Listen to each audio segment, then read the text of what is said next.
श्री शिवाय नमस्तुभ्यम। दोस्तों, जैसे कि दोस्तों आप सब जानते हो, कल है गुरुवार का दिन और गुरुवार के दिन पड़ रही है द्वितीया तिथि, जो कि बहुत ही खास और विशेष होती है। बस दोस्तों, आपको एक चावल का दाना, एक हरा मूंग का दाना, एक बेलपत्र, एक समी पत्र से अचूक उपाय करना है। यदि आप इस पर करते हो तो जो भी आपकी मनोकामना होगी ना, चाहे वो धन को लेकर हो, व्यापार को लेकर हो, नौकरी को लेकर हो, साथ ही अगर आपके जीवन की कोई अधूरी मनोकामना है तो इस उपाय करने से आपकी मनोकामना अवश्य ही पूर्ण हो जाएगी। साथ ही अगर आपके जीवन में कोई समस्या चल रही है तो वो समस्या आपके जीवन से समाप्त हो जाएगी। पूज्य गुरु जी कथा को सुनकर उपाय को अच्छे से समझाने का प्रयास करेंगे। तो आइए दोस्तों, जानते हैं उपाय कैसे करना है। दोस्तों, पहला जो उपाय है वो है मनोकामना पूर्ति के लिए। यदि आपकी कोई विशेष मनोकामना है, चाहे वो धन को लेकर हो, व्यापार को लेकर हो, नौकरी को लेकर हो, तो इस उपाय को अवश्य कीजिएगा। इस उपाय करने के लिए आपको लेना है एक लोटा जल तांबे के पात्र में। साथ ही आपको लेना है एक चावल का दाना, एक हरा मूंग का दाना, एक बेलपत्र, एक समी पत्र। अब जो आप ये चारों सामग्री लोगे ना, वो खंडित नहीं होनी चाहिए, इस बात का ध्यान रखना। अब चारों सामग्री आपको लोटे के जल में डाल देनी है और इस लोटे के जल को लेकर जाना है शिव जी के मंदिर में। शिव जी के मंदिर में जाकर सबसे पहले आपको उत्तर की तरफ मुँह करके खड़ा होना है। भगवान से प्रार्थना करनी है कि हे महादेव, मेरे जीवन की ये मनोकामना है, धन को लेकर, व्यापार को लेकर, जो भी आपकी मनोकामना कहिए। और इस लोटे के जल को आपको शिवलिंग के ऊपर श्री शिवाय नमस्तुभ्यम कहते हुए समर्पित कर देना है। 2 मिनट आपको मंदिर बैठना है, श्री शिवाय नमस्तुभ्यम का जाप करना है। फिर आपको भगवान को प्रणाम करके, विनती करके आपको अपने घर पर आ जाना है। तो दोस्तों, करके देखिएगा, बहुत ही अचूक विशेष उपाय है। जो भी आपकी मनोकामना होगी वो अवश्य ही पूर्ण हो जाएगी। अब जानते हैं दोस्तों अगले उपाय के बारे में। अगला जो उपाय है दोस्तों वह है रोग मुक्ति के लिए। यदि आपके घर में कोई व्यक्ति काफ़ी लंबे समय से बीमार पड़ा है, उसकी जो बीमारी है दूर होने का नाम नहीं ले रही है, तो आप इस उपाय को अवश्य कीजिए।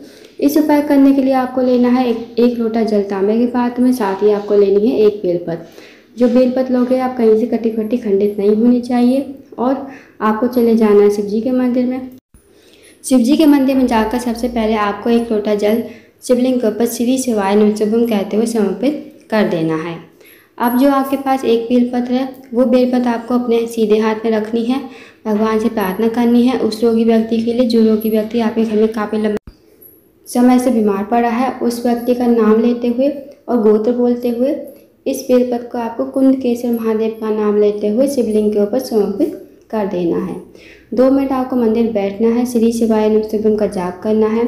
अब जो आपने बेलपत्र चढ़ाई थी ना शिवलिंग के ऊपर, वो आपको महादेव से विनती करते हुए औषधि के रूप में आपको अपने घर पर लेकर आनी है। इस बेलपत्र को घर पर लाकर उस रोगी व्यक्ति खिलाना है। जो रोगी व्यक्ति आपके घर में काफ़ी लंबे समय से बीमार पड़ा है, उसको आपको कुंडकेश्वर महादेव का नाम लेते हुए इस बेलपत्र को चबा चबा कर खाने को कहना है। यकीन मानिए दोस्तों, यदि आप इस उपाय कर लेते हो तो जो भी आपके घर में रोगी व्यक्ति है, उसकी जो रोग है, बीमारी है, वो धीरे धीरे दूर हो जाएगी। तो इस उपाय को अवश्य कीजिएगा। अब जानते हैं दोस्तों अगले उपाय के बारे में। अगला जो उपाय है, अगर आप किसी कार्य के लिए बाहर जाते हो, आपको कार्य में सफलता नहीं मिल पाती है, साथ ही अगर आपके किसी कार्य में रुकावट आ रही है, नौकरी में रुकावट आ रही है, तो आप इस उपाय को अवश्य कीजिए।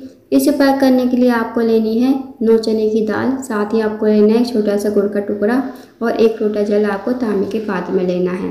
अब आपको दोस्तों चले जाना शिव जी के मंदिर में। शिव जी के मंदिर में जाकर सबसे पहले आपके पास जो 9 चने की दाल है, वो आपको थोड़ी सी गीली कर लेनी है। गीली करने के बाद जो आपके पास छोटा सा गुड़ का टुकड़ा है, वो आपको लोटे के जल में डाल लेना है, श्री शिवाय नमस्तुभ्यम कहते हुए। अब आपको 9 चने की दाल जो है आपके पास, वो आपको एक एक करके बृहस्पतिश्वर महादेव का स्मरण करते हुए आपको शिवलिंग के ऊपर समर्पित कर देनी है।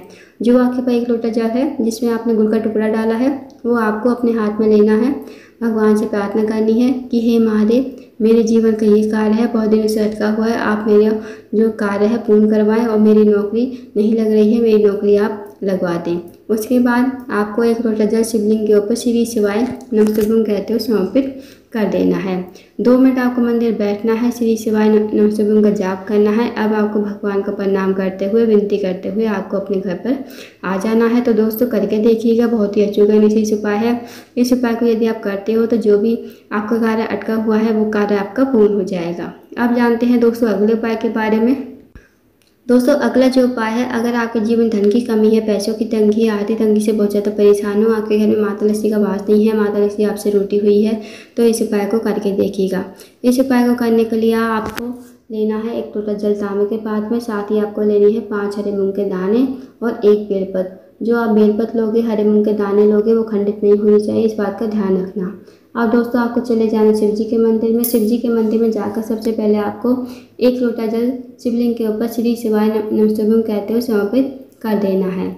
उसके बाद जो आपके पास 5 हरे मूंग के दाने हैं वो आपको माता आशोषणी के स्थान पर समर्पित करने हैं। दोस्तों माता आशोषणी का जो स्थान होता है वो जलाधार के बीचों बीच में होता है, मोटी सी लाइन बनी होती है नाग देवता की तरह। तो वहाँ पर आपको 5 हरे मूंग के दाने समर्पित कर देने हैं और एक बेलपत्र भी आपको माता आशोषणी के स्थान पर ही समर्पित कर देना है। अब दोस्तों जो आप बेलपत्र समर्पित करोगे ना, जो डंडी का मुख होगा वो आपको जलाधारी की तरफ करना है, जहाँ से जल नीचे बहकर गिरता है, और पत्ती का मुख आपको करना है शिवलिंग की तरफ। तो इस तरह आपको बेलपत्र समर्पित करना है। 2 मिनट आपको मंदिर बैठना है, श्री शिवाय नमस्तुभ्यं का जाप करना है। आपकी जो भी मनोकामना है धन से जुड़ी हुई, वो आप मनोकामना कहिए और आपको प्रणाम करके विनती करके आपको अपने घर पर आ जाना है। तो दोस्तों करके देखिएगा, बहुत ही अच्छा विशेष उपाय है। इस उपाय को यदि आप करते हो तो आपके जीवन से धन की सारी समस्याएं दूर हो जाएंगी और आपके घर में माता लक्ष्मी का वास हमेशा ही होगा। तो इस उपाय को करके देखिएगा। तो दोस्तों ये थे कुछ विशेष उपाय जो आपको गुरुवार के दिन करने हैं। इन उपाय को अवश्य कीजिए। अगर आपको जानकारी पसंद आई हो, वीडियो को लाइक करें, शेयर करें, चैनल को जरूर सब्सक्राइब करें। कमेंट बॉक्स में श्री शिवाय नमस्तुभ्यं हर हर महादेव जरूर लिखें।